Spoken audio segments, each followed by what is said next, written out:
France, Austria-Hungary, Russia, Serbia, US, Germany, Ottomans? Was this really a world war?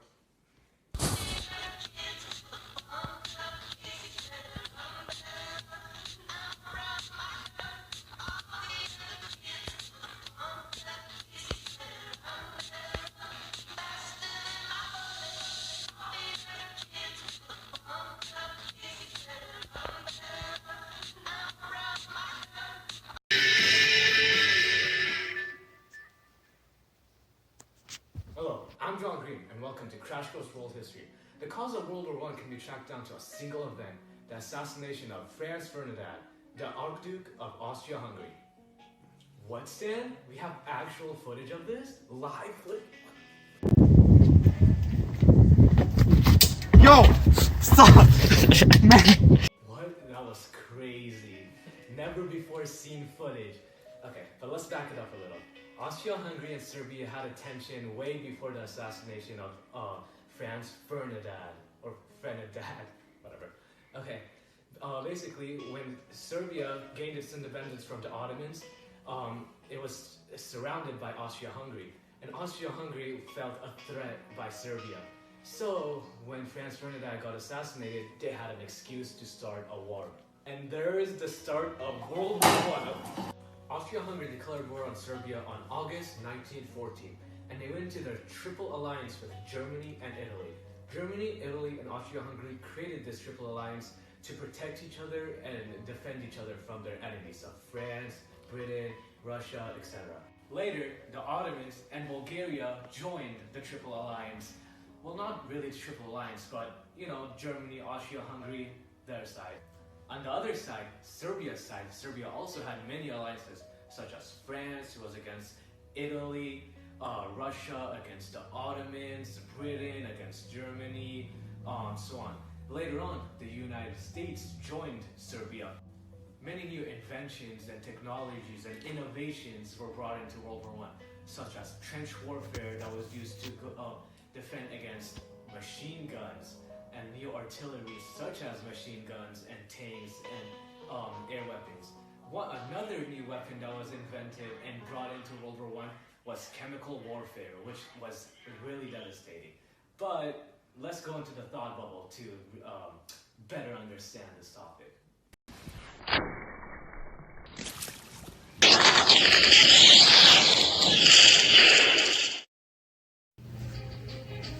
Trench warfare was used by the Central Powers and the Allies in the Western Front, and it had spread from the North Sea through Belgium and into France. It was a technique to protect the soldiers from machine gun fire and artillery attacks. Trench warfare had one downfall due to the fact that it had enormous casualties during the war. Soldiers had to go over the top into no man's land, where many soldiers came under attack from artillery, enemy fire, and chemical gas exposure. The approach was rarely effective and led to many deaths. If successful, these soldiers would breach enemy lines and circle around to attack their opponents from the rear.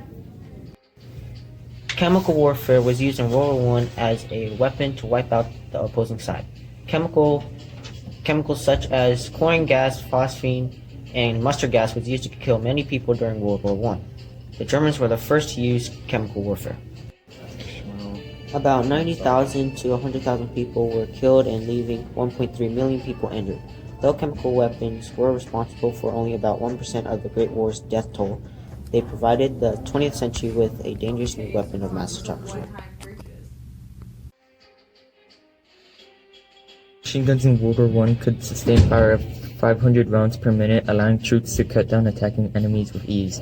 Although machine guns were the cause of many deaths in World War I, they weren't the most lethal weapon used. Artillery was the 20th century most significant leap in weapons technology due to its improved design, range, and ammunition, which gave it the title of the most lethal weapon used in the Great War. In 1915, the first prototype tank was produced by the British. The tank was a response to the trench warfare because with its conveyor belt-like tracks over its wheels, it could traverse difficult territories. As well as tanks, airplanes were also introduced to the military in World War I. When the war first began, airplanes only played a small part in the military, but as the war progressed, airplanes became an important branch of the military. When they realized that planes could do more, They started to drop bombs on strategic enemy locations. Enemy pilots began to fight each other in the air more often.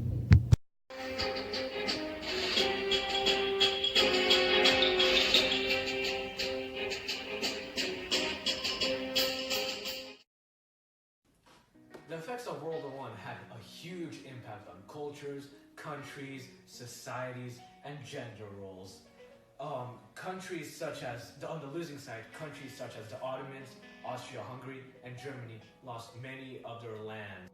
World War I was the reason for the fall of the longest lasting empire, the Ottomans.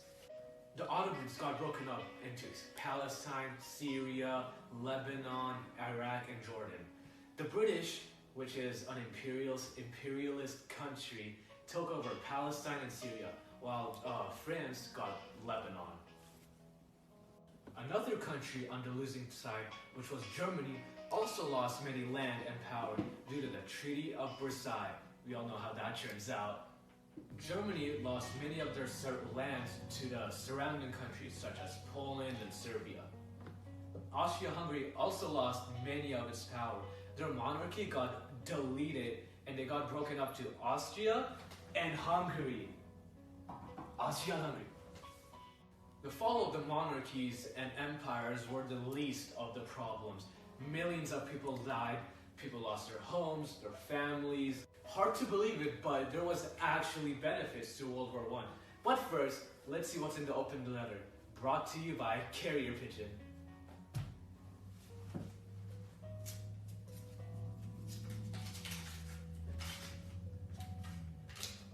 Open letter to Garavello Princip. Have you noticed that you were the cause of the death of 37 million people? Next time, think about the consequences of killing the Archduke of a major country. Back to the benefits. Women's role in society increased majorly. During World War I, while the men were out at war, women had to take the role of the men. This displayed their reliability and showed men that they could handle the men to work. Women had a huge role in World War I, and World War I illuminated their roles in society and gave them more independence and freedom. Thank you all for watching Crash Course World History, and thank God this was the war to end all wars.